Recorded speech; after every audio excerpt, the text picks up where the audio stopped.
ప్రజలు మోదీ పరిపాలననే మళ్లీ కోరుకుంటున్నారని లోక్సభ ఎన్నికల్లో బీజేపీ విజయం ఖాయమని కేంద్ర మంత్రి బీజేపీ రాష్ట్ర అధ్యక్షుడు కిషన్ రెడ్డి అన్నారు. బీజేపీ విజయ సంకల్ప యాత్ర మంచిర్యాల జిల్లా బెల్లంపల్లికి చేరుకుంది. కాంటా వద్ద జరిగిన సభలో కేంద్ర మంత్రి కిషన్ రెడ్డి మాట్లాడుతూ దేశ భవిష్యత్తుకు మరోసారి మోదీ ప్రధాని కావాలన్నారు. 9 సంవత్సరాల మోదీ పరిపాలన నీతివంతంగా సాగిందన్నారు.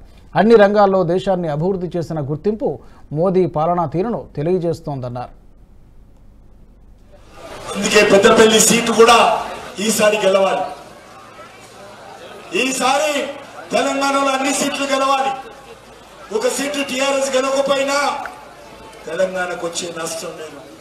ఒక సీటు గెలిచిన టీఆర్ఎస్ తెలంగాణకు వచ్చే లాభం కూడా లేదు. కాంగ్రెస్ పార్టీ గెలిచిన 2-3 సీట్లు ఎవరు ప్రధానమంత్రి అవుతారో చెప్పలేదు. వాళ్ళ నాయకుడు ఎవరో తెలియదు. ఈరోజు ఒక విచిత్రమైనటువంటి పరిస్థితుల్లో కాంగ్రెస్ ఉన్నది. ఒక విచిత్రమైనటువంటి నాయకత్వం ఈరోజు కాంగ్రెస్ పార్టీ ఉన్నది. కాబట్టి కాంగ్రెస్ పార్టీ ఈ రాష్ట్రంలో గెలవలే. టీఆర్ఎస్ ఓడిపోయింది తప్ప కాంగ్రెస్ మీద ప్రేమతో కాంగ్రెస్ పార్టీకి ప్రజలు ఓట్లేదు.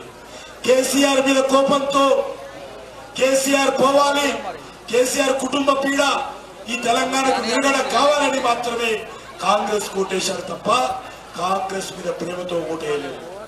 కాబట్టి మీ అందరినీ కోరుతా ఉన్నాను, వచ్చేటువంటి ఎన్నికల్లో నరేంద్ర మోడీ గారిని ఇంకా 50 రోజులలో ఎన్నికలు ఉంటాయి. ఆ ఎన్నికల్లో మీరందరూ కూడా మోడీ గారిని ఆశీర్వదించి ఓటు వేయాల్సిందిగా, మీకోసం, మీ పిల్లల భవిష్యత్తు కోసం, ఈ దేశ భవిష్యత్తు కోసం, దేశ అభివృద్ధి కోసం, అవినీతి నిర్మూలన చేయడం కోసం నరేంద్ర మోడీ గారు ఓటు వేయాల్సిందిగా మీ అందరినీ కోరుకుంటూ సెలవు తీసుకుంటున్నాను. అందరూ కూడా నాతో పాటు చెప్పాలి. అందరూ కూడా 2 చేతులు చెప్పాలి. చేతులు లేనోళ్ళు ఎత్తొద్దు, చేతులు ఉన్నోళ్ళు ఎత్తారు. ఈ వీడియో మీకు నచ్చినట్టయితే లైక్ చేయండి, 10 మందికి షేర్ చేయండి. అలాగే కామెంట్ల రూపంలో మీ అభిప్రాయాలను మాతో పంచుకోండి. Nationalist hub group of channels ను సబ్స్క్రైబ్ చేసుకుని తెలుగునాట జాతీయవాద జర్నలిజాన్ని ప్రోత్సహించండి. ఈ వీడియో కింద ఉన్న బెల్ ఐకాన్ పై క్లిక్ చేయడం మర్చిపోవద్దు.